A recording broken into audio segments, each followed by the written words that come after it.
4, os 2 laterais um pouco à frente, os 2 volantes baixando, para fazer triangulações com os zagueiros e os laterais. São várias as dinâmicas de saída de bola, isso é muito importante, né? Dia 22 de julho, quando o Flamengo anuncia o Saúl, eu falava que era uma excelente oportunidade de mercado que o Flamengo tinha feito, que era um jogador que chegava com a bagagem de ser um grande destaque, não o maior destaque, mas sim um grande destaque, e que ele, Jorginho, na saída de bola do Flamengo, seria uma qualidade técnica absurda. Dia 22 de julho eu falei isso, e graças a Deus bateu muito com o que vem acontecendo. Então eu não me surpreendi com isso. Eu vejo que o Felipe Luiz ele não ganha um problema, pelo contrário, ele ganha uma solução para recuperar um dos jogadores que, na minha visão, é um dos melhores do Brasil e, quiçá, da América em condições de jogar, que é o De La Cruz.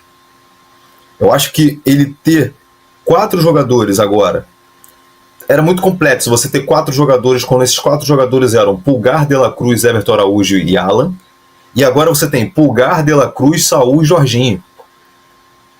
Então, quer dizer, você tem 4 jogadores que são de nota 7 e 8 para cima. O revezamento entre eles fica muito mais tranquilo. Então, onde eu vou chegar com isso? Onde eu vou chegar que, para 2026, pode ser um sinal de uma sobrevida ao De La Cruz, no sentido de que o De La Cruz é um jogador que ele joga 30 a 35 jogos numa temporada em alto nível. Mais do que isso, ele já se torna um problema. E aí você pega um calendário onde você tem 4 jogadores de altíssimo nível, Pulgar, De La Cruz, Saúl e Jorginho, e você consegue mesclar que cada um, no mínimo, jogue os 30, 35 jogos, você vai ter assim, o melhor de todos eles. A todo momento.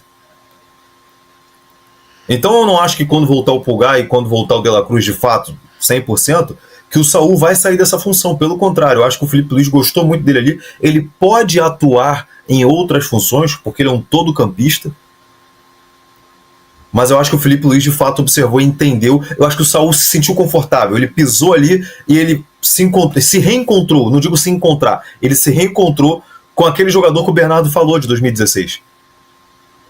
Ele se reencontrou com aquele Saúl que tem uma importância tática muito grande, aquele Saúl que tem uma qualidade absurda na visão de jogo, aquele Saúl que é muito forte fisicamente, aquele Saúl que é muito combativo. E está sendo comandado por um cara que conhece ele muito bem, né? Porque jogou anos. Exatamente. Então eu acho que o Felipe Luiz não ganha o problema. E Roque, desculpa, porque quando a gente fala do Felipe, só para não passar batido, né? Palmas para o Felipe Luiz, que é um técnico novo, e aí quando ele vai elogiar o Saúl, ele elogia, mas fala, o Saúl não chegou nem perto do que eu espero dele. Ele ainda pode muito mais. Eu achei bem bacana isso também. Então, passando também a responsabilidade. Saúl, tipo assim, não se acomoda, meu irmão. Eu sei que você pode muito mais do que isso aí. Então, assim, eu não vejo como um problema. Pelo contrário, é uma solução, e uma solução não só para o Felipe, mas uma solução para o De La Cruz. Eu acho que o De La Cruz precisava que o meio-campo do Flamengo hoje tivesse jogadores desse nível, porque a gente vai conseguir entender.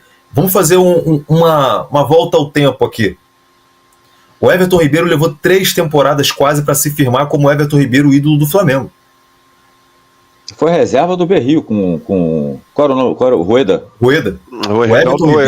O Everton Ribeiro levou 3 temporadas para ele se firmar como o ídolo que nós temos. Ingressos esgotados, mais de 60 mil bilhetes vendidos, mais de 64 mil bilhetes emitidos, que aí tem cortesia, camarote, enfim. Mais um jogo de casa cheia do Flamengo no Maracanã. Expectativa muito boa para mais uma vitória, inclusive do atual líder do Campeonato Brasileiro. E no vídeo de agora, a gente vai mostrar mais um capítulo daquela novelinha De Onde Vem o Dinheiro do Flamengo. O Flamengo é uma máquina de fazer dinheiro. Essa foi sensacional, confesso. Não sei quem pensou nessa ideia, mas foi uma ideia absurda, e o Flamengo novamente fazendo dinheiro muito bem feito. E nem estou falando da venda do Matheus Gonçalves. A gente vai trazer todos os detalhes dessa venda, bastidores, porque teve clube da Europa, que estava levando o jogador, trocou documentos com o Flamengo, e o Flamengo, de uma maneira extremamente inteligente, conseguiu uma venda ainda melhor para um outro clube. A gente vai contar qual já já. Isso tudo e muito mais no vídeo de agora. Mais assunto aqui. Vocês vão se recordar, quem acompanha o canal Vene Casagrande sabe muito bem do que eu estou falando. Desde antes do Flamengo anunciar o atacante Samuel Lino, eu venho falando para vocês, essa contratação é muito boa, uma contratação extremamente interessante, é um baita jogador. Só duvidou e só não concordou comigo quem não acompanha o futebol espanhol. E eu estava acompanhando. Depois que eu entrei no SBT, tem 4 anos mais ou menos, eu me senti na obrigação de assistir a mais jogos, de acompanhar mais futebol. Que bom! Eu hoje me sinto muito mais preparado para comentar de futebol, embora tudo que eu fale, obviamente, você aí do outro lado pode não concordar, enfim, pode achar um absurdo o que eu falo, mas hoje eu falo para vocês aqui, eu garanto para vocês, eu acompanho futebol. Não tem como assistir a todos os jogos, eu sou ser humano, mas eu acompanho muito mais o futebol de perto nos últimos 4 anos. E eu tive a oportunidade de acompanhar o Samuel Lino no Atlético de Madrid, vários jogos, em vários jogos. E aí o Flamengo tentou a contratação, conseguiu a contratação, eu falei para vocês, é uma boa contratação. Na ocasião a gente trouxe os valores, 22 milhões de euros de maneira fixa, que o Flamengo vai pagar ao Atlético de Madrid, e 3 milhões de euros em metas, através de títulos. A cada título do Flamengo, pode ser Copa do Brasil, Libertadores ou Brasileirão, o Atlético de Madrid recebe 500 mil euros. Mas o Samuel Lino, ele precisa ter uma participação mínima de jogos na competição que o rubro-negro conquistar. E, obviamente, o teto, ou seja, o valor limite dessa bonificação é de 3 milhões de euros. Pode chegar a 25 milhões de euros, eu acho que vai chegar, porque essa meta é durante o período que ele vestir a camisa do Flamengo.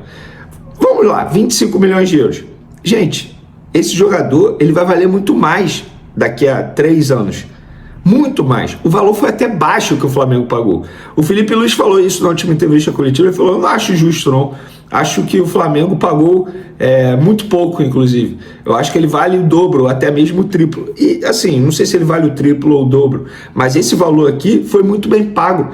E o começo dele com a camisa do Flamengo é meteórico, gente. É absurdo. Ah, mas ele não está fazendo gol. Beleza, contra o Vitória ele meteu 2, deu 3 assistências. Gente, ele não é jogador atacante de fazer gol. Ele é jogador de construir jogadas para ter o gol. E é isso que ele faz com e sem a bola. A pergunta que eu quero fazer para vocês, você aí do outro lado, que era contra a chegada dele, que achava um absurdo o valor que o Flamengo estava pagando, você ainda acha um absurdo? Assim, com todo respeito ao Paulo Nunes, ex-jogador, hoje comentarista de Sport TV, na ocasião, quando ele chegou ao Flamengo, ele chegou a dizer que o Samuel Lino é um cuiabano do Botafogo melhorado. Achei até um desrespeito com o cuiabano, soou pejorativo com o cuiabano, mas enfim, isso é uma opinião minha. Eu discordo totalmente do meu companheiro de jornalismo, porque não, ele não é o cuiabano melhorado, ele é muito melhor que o cuiabano nem joga de atacante, eventualmente ele faz essa função, o cuiabano é lateral de origem, e o Samuel Lino ele joga muita bola, gente. Ele tem potencial para ser um dos melhores jogadores de futebol brasileiro, se não o melhor, ganhar prêmio de melhor jogador de campeonato brasileiro. Ele joga muita bola. E aí, vocês ainda são contra a chegada dele ou mudaram de opinião? Não tem nenhum problema, tá? Mudar de opinião. Que bom, mudar de opinião faz parte, é sinal que você repensa suas decisões, os seus pensamentos, enfim. Quero a opinião de vocês em relação a isso. E por falar em seleção, galera, o Alexandro, lateral esquerdo do Flamengo, foi cortado da seleção brasileira, tá? A curiosidade é que em seu lugar não vai ninguém. O Ancelotti não chamará nenhum outro lateral esquerdo, até porque ele já tem 2, né? Se eu não me engano. É isso mesmo, ele já tem 2, então Caio Henrique e quem é o outro? Deixa eu ver aqui, eu vou pegar a lista aqui. Enfim, ele não vai chamar ninguém. Para a vaga do Joelton, volante, ele chamou o Jean Lucas, aquele Jean Lucas, cria do Flamengo, que hoje está no Bahia, a primeira vez que ele é convocado para a seleção brasileira. Parabéns ao Jean Lucas, eu particularmente sempre acompanho o futebol dele, torço muito por ele, porque é uma baita pessoa, um baita jogador, inclusive, uma família maravilhosa. Abraço para todo mundo lá do Jean Lucas. Vamos lá, galera, próximo assunto. O Flamengo é uma máquina de fazer dinheiro. Olha essa informação, tá? Deixa eu pegar o crédito aqui. Máquina do Esporte, eu acho que é. Não, né? É isso, Máquina do Esporte. Foi quem trouxe a informação aí. Uma informação extremamente curiosa, e eles são especialistas em marketing do futebol, tá? Informações sobre marketing envolvendo futebol, clubes, enfim, patrocínios. E eles trouxeram a seguinte informação: Flamengo transforma anúncio de Emerson Royal em parceria com Clash Royale. No anúncio da contratação, o clube associou o nome do jogador ao universo do game, apresentando-o como uma carta épica.